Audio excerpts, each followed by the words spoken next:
Hey folks, as some of you may know, I'm a pretty big fan of Roguelite, so I considered it a bit of a treat when I found the developer of Dive the Depths reaching out to me to give their game a whirl. A title which reminds me a bit of the original Risk of Rain in quite a few ways. And yet, I wouldn't call it an imitation by any stretch of the imagination. It definitely does its own thing, and yet therein lies the question. Did this make for a deliciously depth-defying experience, or did the risks it took rain on my parade? I'm your host Darlian, let's find out together. Though, when it comes to the narrative, there isn't much to discover. While there is an introductory animation to essentially lay out the idea that you're a diver looking to find what rests at the ocean floor, there's not much else to engage with. Like sure, there's a couple of NPCs you encounter during your dive, but their dialogue can essentially be summed up as, "Once I was like you." Well, except for the guy that is basically some Mimic-esque thing imitating the actual shopkeeper, but nothing actually comes of that since the actual shopkeeper turns up perfectly fine later. And the weird aquatic doppelganger turns out to be a silly little snarker if you explore all his options. So, yeah, no, it's a little bit antithetical to the vibe, and if you're perhaps hoping for more elaborate lore to be built into the items you find, well, while some might contain the odd kernel of lore, the majority of their descriptors simply read as nil. So no dice there, and no real resolution to the game either, beyond an animation of the last boss keeling over, and some credits which showcase the various iterations the game took, which is real neat and all, don't get me wrong, but it doesn't really leave much to latch onto here. So, off to the gameplay.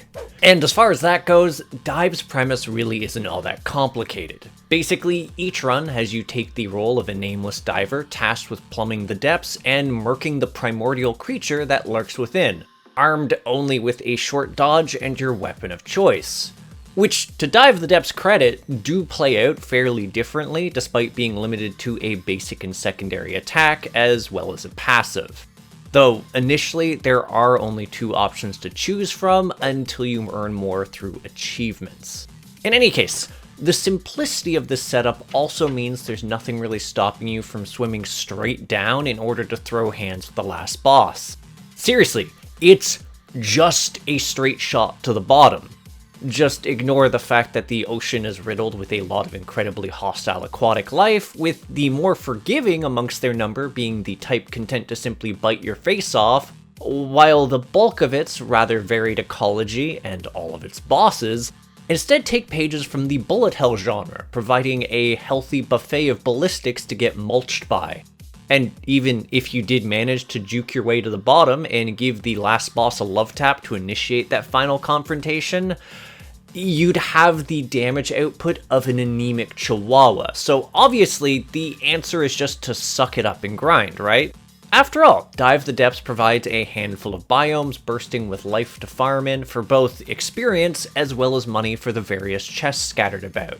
Only, it's about this point that fans of Risk of Rain will start to notice similarities beyond the aesthetics, such as the fact that each area becomes increasingly hostile the longer you stay in it, both for the amount of enemies in it as well as the types. And this is bearing in mind that the initial creatures you'll encounter are more than capable of chewing up the diver if you get sloppy, especially if you delve into the game's more brutal mortal mode, since you'll be starting at half health. In essence, it's a carefully crafted system that forces players to gauge what actions are optimal and how best to make money and strip a floor clean before getting overwhelmed. To make those first few minutes of the playthrough feel like a precious commodity, and where the moments where the enemies turn to infighting becomes an invaluable blessing. Or well, it would, were it not for the fact that the scaling actually hits a wall fairly early on, making the difficulty curve finite in a certain sense. Partly because the game isn't so obnoxious as to turn the sea into a solid mass of monsters, but largely because the enemies themselves don't scale. Sure, there's now more of them, and more vicious types, but their health and damage don't continue to ramp over time, so there comes a point where you'll start to become the big fish in what is proverbially a small pond. Also, seriously, and I do mean seriously, do yourself a favor and pick a small region size. The game takes long enough to load as is, and that's without getting into the later quirks.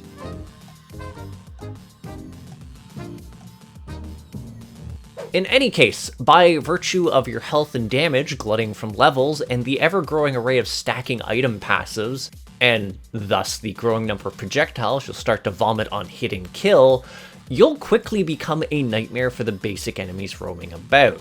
Still, Dive of the Depths isn't entirely toothless despite this, because while the basic enemies will certainly devolve into victims, if you waste enough time in a region, an apex creature will eventually wander into the area. And frankly, until you get a few run-breaking abilities or items, such as the Abyssal Shroud, which gives you a dodge, and which you can have multiples of, they're more than capable of taking your lunch money, to the point that they're, for the most part, far and away more challenging than the actual bosses of each region, and always tankier.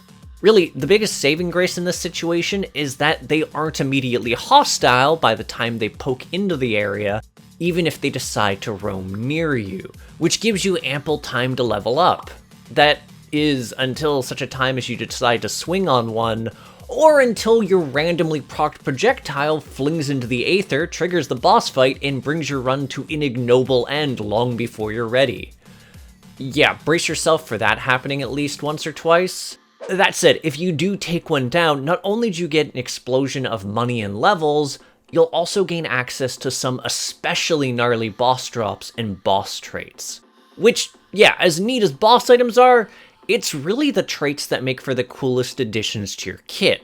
See, whenever a boss dies for the first time in a run, you're allowed to choose one of their 3 unique traits, which can go a long way towards changing up your playstyle in a meaningful way without relying on the randomness of your items. Like modifying your dash to a notable degree, turning yourself into a projectile-spewing mobile fortress, or leaning hard into the idea of just being a melee specialist, all of which culminate in the game rapidly losing any semblance of meaning all over again. Seriously, between those traits, items, and the excess of levels that start to pile, there comes a point where things just break. And the lack of any real time limit means this is an easily replicable feat run after run. A point where poking at the Shrines of Death, which take your health and summon an amped up version of the area's bosses, become less of a challenge and more of a quaint little formality, an opportunity to flex on something and see how fast I could kill it. Which is sort of a shame, honestly, because the bosses do have some pretty fun attack patterns to learn and interact with, especially given that the different weapons wind up lending themselves to different approaches. Until you get any sort of lead and strategy goes out the window. Honestly, it's hard to quantify just how unhinged it feels, but to give a concrete example so you guys know what I'm talking about, on Mortal Mode, the game's highest difficulty, which amps things in general and augments bosses in particular, I shredded the last optional Apex creature, an absolute behemoth, with E7 health on the game's hardest difficulty. Twice. And I'm pretty sure it took something like 20 seconds of me just passively shredding his health by sheer dint of existing. Seriously, me swinging at him was a mercy. Ignore the fact he was ignited 2 times over and poisoned. Which, for context, absolutely dwarfs the final boss, whose lack of scaling resulted in a piddly 150k health pool, which evaporated instantly the moment I could hit him. Or at least as close to instantly as Dive of the Depths can manage, because there comes a point in the late game where the frame rate drunkenly stumbles behind a barn and begs for death. Specifically, whenever I'd find my way into its final region, things would slow to a horrific crawl where I'd alternate between the screen shuddering to a halt before I twitch forward and a massive experience would stream towards me and level me a couple times. Not that leveling had any semblance of meaning anymore, since by that point I was sitting cozily in the 600s. In any case, this would rinse and repeat, making navigating the final area an absolute nightmare until I'd stumble onto the final boss and things would become normal. And you know, perhaps some of the fault can be laying at my lap. After all, I've certainly confessed to a fair degree of avarice when it came to snagging all the items available, and No doubt that contributes to a bit of the projectile clutter. But come on. Even without scouring the map for every chest, I could still qualify as a bullet hell boss because of the trait which granted me an aura of 32 friggin' turrets, and another trait which turned dead enemies into homing projectiles, which yes, could create more of themselves. But it doesn't do this anywhere else. No, this only happens near the tail end of the game, so here's my crazy little hypothesis here.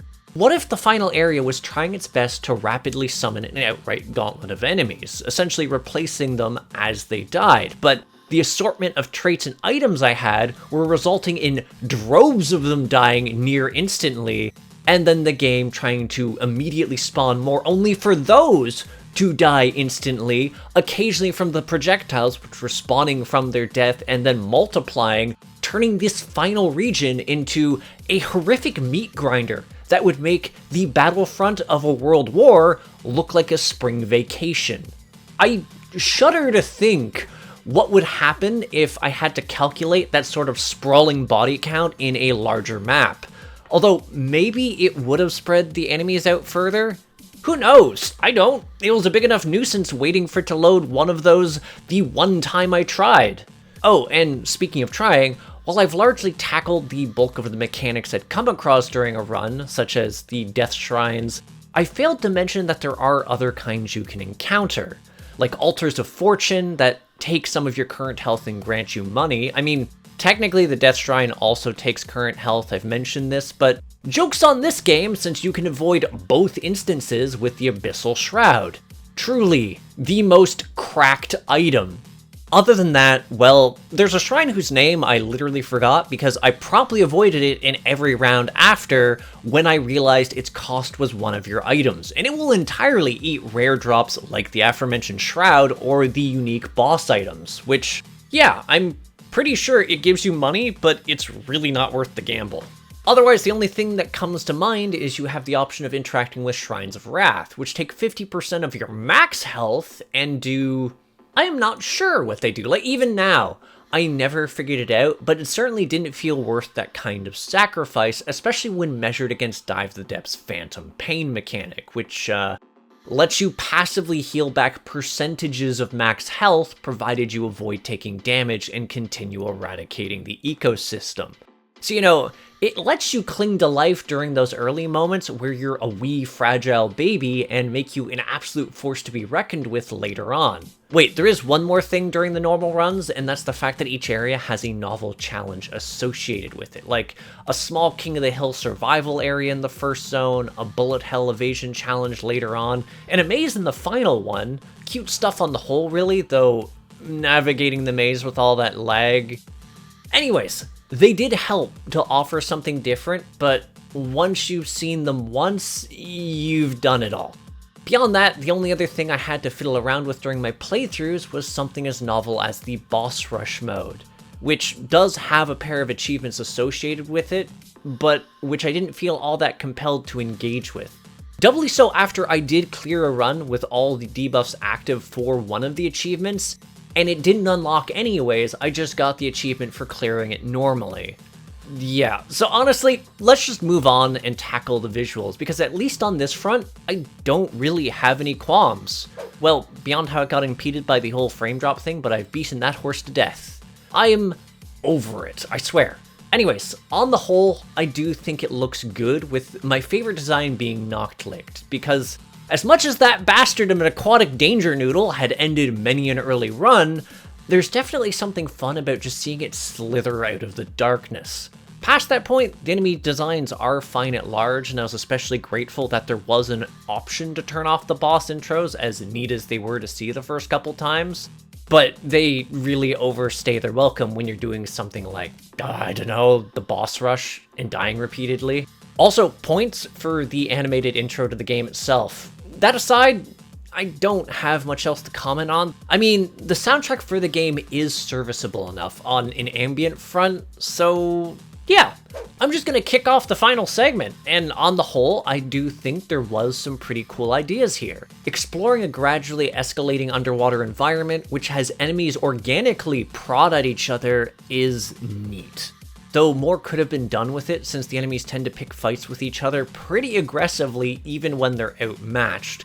It would have been neat to see something similar to food chains, but it is what it is. That said, the part that really stuck with me was just the idea of run diversity. Since a good chunk of my kit simply became a slurry of the same old item stack to an inhuman degree, with the largest bit of nuance coming from the starting weapons and the boss traits. And I will give the game credit here. Unlocking new starting weapons was pretty cool and played differently enough to make the early segments of the game feel different, before, game balance invariably breaks. And it was fun to see how some of the boss traits could prove to be synergetic to some of those weapons. That said, I do think it would have been cool to see some form of modular traits for the weapons as an alternative to just piling on more random items, and to make your choices feel a bit more meaningful. I just really like synergies, okay? Really though, the game could have just used a bit more variety on the whole. Again, it was probably around the 6-hour mark, or a little less for me to feel like I'd seen what it had to offer as far as content. And that was including me tackling its highest difficulty mortal mode, and clearing it, and clearing the arena. To Dive the Depth's credit, it actually does change the experience up a bit since enemies got more attacks as alongside the overall stat boost. But even then, it only took a few runs to win, which ultimately left me with a problem. Sure, I could shore up the last achievements I was missing, but why should I? Not only would I have to endure the occasional game lock when I die, I would always have to navigate an absolute wall of lag whenever I reached the final area, and the overall item pool would generally result in a near identical loadout. Which is a whole bunch of words to say that, as far as Dive the Depths goes, I can only really call it a fumble in its current state. While it certainly has its charm points and made for a fun evening, it doesn't really have any staying power past that, lacking the variety and replayability that should be a core staple to the experience. Nor does it help that it's heavily hampered by a lack of optimization and a localized plague of glitches. So, as much as I hope its potential might eventually shine through, especially since the developers seem keen on pushing through bug fixes and updates, this is the state that I played it in. Anywho, thanks for tuning in. If you have something to say, leave a comment, and if you enjoy my efforts to create new indie reviews and interviews, hit subscribe and the bell. For a link to my Discord, the Crit Hit Cauldron, check the description, and check out my Patreon to see reviews early and support the channel, like Andy noted. Also, I have a merch house with neat swag like Crit Hit coffee mugs and shirts. That said, I'll catch you on the next episode of Crit Hit. Take care till then, folks.